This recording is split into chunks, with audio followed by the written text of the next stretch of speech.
Hello, everyone. I hope everybody's having a great week. As for us, our week started out very interesting, but that's on the work side for me, but that's not what we are here to talk about.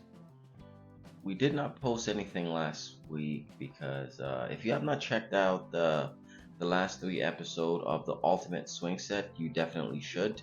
But after building that swing set, we decided to take last week off from posting any videos because that took a huge toll out of both of us. Right now, we are just here to talk about a recent trip to the beach. I'm gonna let you talk about that.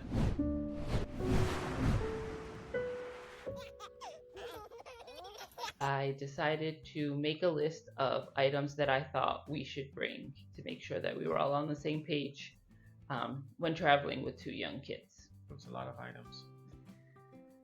So let's just hop right onto the items that we did pack, and then we'll talk about whether I should have packed it or shouldn't have packed it.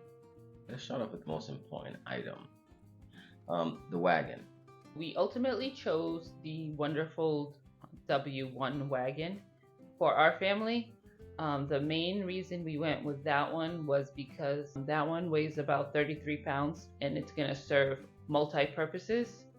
It's going to be a stroller, a place for them to sleep if they need to take a nap, a pop-up shelter, again, block them from the sun when we're out and about. So it's going to have multi-purposes, and instead of having multiple items that are going to weigh down in the plane, we decided to go with one item that was going to have multi-functions and really work for us. To reiterate, one reason I really like the wagon is because it does not weigh that much. I think you said it weighed like 33 pounds, right? Yeah.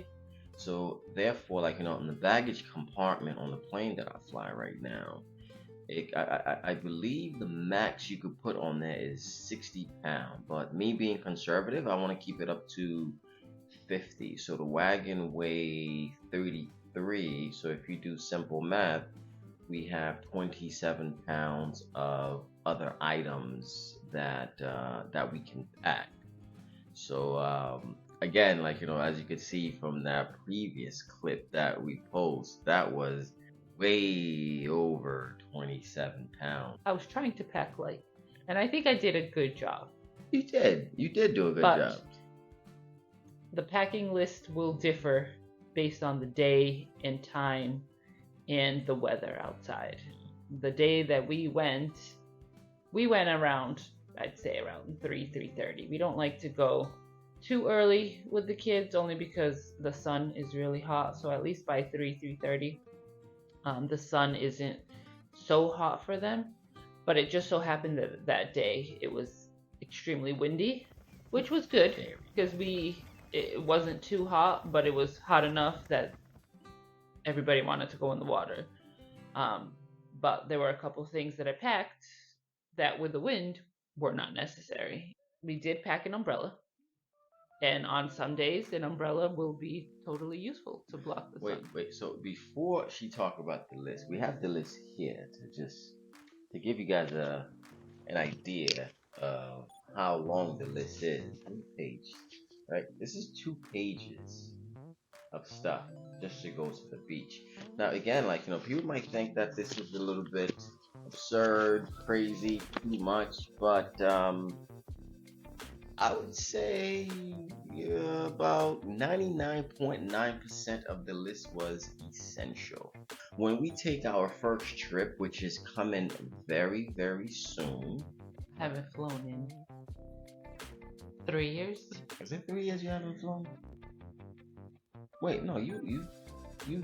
Oh wait, I flew when I was pregnant with Adrian. Yeah, we went to Montauk when we were pregnant. Yeah, but getting up there to 3 years, Adrian's not gonna be 3.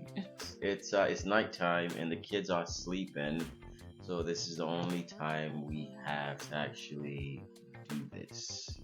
So back to the list before one of them wakes up. Yes. Me and Sophia. Yeah. So an umbrella is an essential. However, on that day we didn't need it.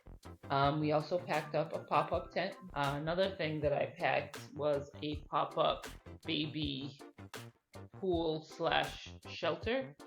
We've never used it before. He Did doesn't even know we have it. But it essentially looks just like the pop-up tent that we have, but the inside has a little what's that pool thing? dome. What? Is it a pool thing? It's a baby pool slash tent. What's that? So it's a pop-up tent, but the inside is not flat. It has a little divot so that you can take water from the ocean and fill the hole so you can put your baby in there so you don't have to worry about your baby going in. Does it fold? It folds just like the pop-up tent. But we didn't use it because all four of us went into the water. I'm glad we didn't use it. But again, if you're planning on spending a long time at the beach, like an all-day thing with young kids, it might be a good, useful thing to have. So I packed also a puddle jumper for Adriana, as well as a swim float for Adriana. The swim float for Sophia, because she's not of the correct weight for a puddle jumper. Once I gave Sophia her pool float, Adriana wanted one, so I had to scour Amazon to find a pool float. So I did pack, what is that thing called? What? The air pumper. You pump air mattress with that thing, right? Is it the air mattress? Not that one. That one's for one of like their toys. That it came with one of their toys to inflate. Well, it's an air pump. It's a plastic air pump, which It's makes a little things handheld. easy. It makes things really, really easy. Yeah. So if we were to do it again, we would definitely take those again, but I would pack everything deflated and take the pool pump with us because it took literally like not even a minute to fill it. And it packs quite easily instead of, as you can see in the video, I have pool floats like hanging off the side of the wagon. At least if it's deflated in their little handbag, it tucks away pretty easily. So for the girls, they each had a hat for the sun, a towel, some water shoes, a regular and water diapers. They wore their swimsuits there. They also had an extra pair of dry clothes. Once we went into the water, we had dinner. They played in the sand, and then we walked home. So really, we didn't have a need for the dry clothes. They each had a pair of sunglasses. Yeah, as far as clothing-wise, that's what I packed for them. I also packed just a couple of toys. They have a little plastic bag to put their sand toys. So I packed a couple, shovel, a pail. I also packed some bubbles and a water squirter, which they did use the bubbles. I feel like anywhere we go, if I take the bubbles, we're solid. They love bubbles anywhere. Yeah, that's true. It keeps them occupied for quite some time. And all right, so we're narrowing down here. So I packed a beach bag to put all. That's what I put all our towels in. I also packed a plastic bag so that I can keep our trash contained. Again, that doesn't weigh or take up any space. I packed some diaper wipes in case I needed to change a diaper. I packed some hand wipes to wipe sand off of our hands so we could eat lunch. Some sunscreen, which I applied on the kids when we got there. I packed baby powder to get some of the sand off our feet before we got to the house. And I also packed a beach mat. But The one thing I feel like we should have brought, I know I've seen before people bring first aid kits. I don't need to necessarily bring a full first aid kit. Maybe a Band-Aid or two, an alcohol wipe. But what I really think that we needed was the kids' no sucker, because Sophia was playing and then she like did a face plant and got sand all up in her nose. right. So if we at least had the no sucker, we could have sucked some of that No-sucker. sand out.